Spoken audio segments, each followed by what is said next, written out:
4 fake cops kicked down my door at midnight. That's how this story starts. Picture it. I'm standing barefoot in my kitchen, glass all over the floor, 4 guys in mismatched tactical gear shouting commands like they're in some bargain bin action movie. And the crazy part? This wasn't random. This was the latest move in a neighborhood war I didn't even know I was fighting until it was too late. My name's Ray Donovan, 56, retired after 3 decades in law enforcement. People see county worker on my retirement papers and figure I pushed pins for 30 years. Truth is, I spent those decades chasing drug dealers, breaking up fights, pulling kids out of hellholes no child should ever see. One case, the Nichols case, wrecked me so bad I couldn't look at my own son without seeing the faces of those kids. So I retired early, bought a little house in a quiet subdivision called Maplewood Crossing, and told myself I'd finally learn how to live slow. My son, Chris, 28, works in IT. He worried I'd shrivel up alone, so when he helped me move in, he brought me this goofy housewarming gift, a ceramic garden sheriff with a badge and scowl. "Every old cop needs a partner, Dad," he said, laughing. It was the first real laugh I'd had in months. Day 2. I set the little guy on the porch. That's when everything shifted. Neighbors who had waved just the day before suddenly crossed the street to avoid me. Kids who'd been curious about the moving truck now cried when they saw me. People looked at me, then their phones, then whispered. Something was happening, and I was the target. Turns out the HOA president, Linda Carver, had been busy. She'd dug into my past, spread rumors I was violent, unsafe around women, dangerous. Me. 30 years keeping communities safe. And she was good at it, surgical. She isolated me before I even realized we were at war. Then came the letter, a $250 fine for unapproved exterior decoration. They were talking about Chris's garden gnome.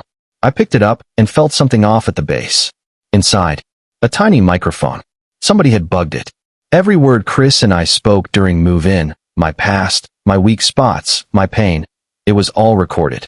That's when my cop instincts came roaring back. Chris dug into the HOA's finances, and what he found made my blood run cold.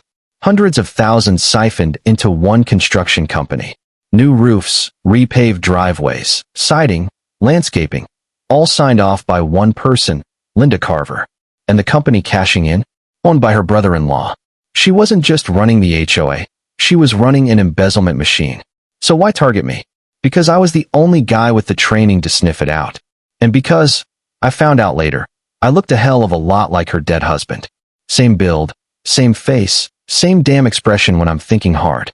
He had found out about her little scheme years back, threatened to report her, and ended up dead from a fall down the stairs.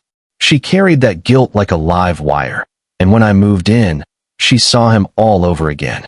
Every time I waved from my porch, she wasn't seeing me. She was seeing the ghost of the man who caught her. From there, it was psychological warfare. Neighbors turned into spies, snapping photos when I walked my dog. Linda ambushed me at HOA meetings, waving photos of me reading my newspaper like they were evidence of surveillance. "This man studies our routines," she said. I stood up, 3 decades of command in my voice, and told them I knew what real predators looked like. But she flipped that on me. Former law enforcement knows how to stalk without detection. Damn, she was good. And then came the night she showed up at my door, sobbing, clutching a photo of her husband. "Why do you keep asking questions, David?" she cried, calling me by his name. She confessed right there. He found the checks. They fought at the top of the stairs. She pushed him. I believed her. It was the kind of raw, broken confession I'd heard 100 times on the job. But then her eyes hardened. "You think you get to recover when David can't?" That's when I saw the lighter fluid in her hand, the matches in the other. She wasn't just haunted, she was dangerous. I talked her down, kept the chain latched, voice steady, told her I wasn't David, that hurting me wouldn't fix anything. For a moment she seemed to see me, really see me, and she collapsed on the steps. Neighbors filmed everything. Her confession hit the HOA group chat within the hour. I thought maybe it was over. 3 nights later, my door explodes off its hinges. The fake cops storm in. But see, that part one understood. Training kicked in. One tried to pull a taser. I used a dish towel to redirect it. Another swung a baton like he'd learned it off YouTube. I disarmed him in seconds. Within minutes I had all 4 zip-tied in the pantry. They cracked fast. The lady paid us $5,000 to grab evidence. Said you were blackmailing her about her husband. There it was, her final play. But while I was zip-tying those idiots, someone outside cut my phone line, jammed my cell, sabotaged my car. And then the headlights came. Not cops, contractor trucks. 10 guys piling out, hired muscle, here to make sure I never testified. That's when my old partner, Nate Parker, walked in. I'd called him first, knowing I could trust him. He took one look, counted the bodies outside, and said, "Ray, you ready to be a cop again?" And for the first time in weeks, I smiled. Nate, I never stopped. We held that house for 15 minutes until real backup arrived. And you know what? It wasn't just us. Beverly, my 60-year-old neighbor who'd warned me early on, showed up at her window with her late husband's hunting rifle. The young couple across the street turned on every light and filmed the whole thing. The neighborhood finally saw the truth. 18 months later, Linda's sitting in prison. 8 years for manslaughter, fraud, conspiracy. The fake cops got 3 each. Maplewood Crossing? It's the safest neighborhood in town. And my garden sheriff still stands on that porch, a little weathered now, with a plaque Chris made. Some truths are worth the fight. So here's my question for you.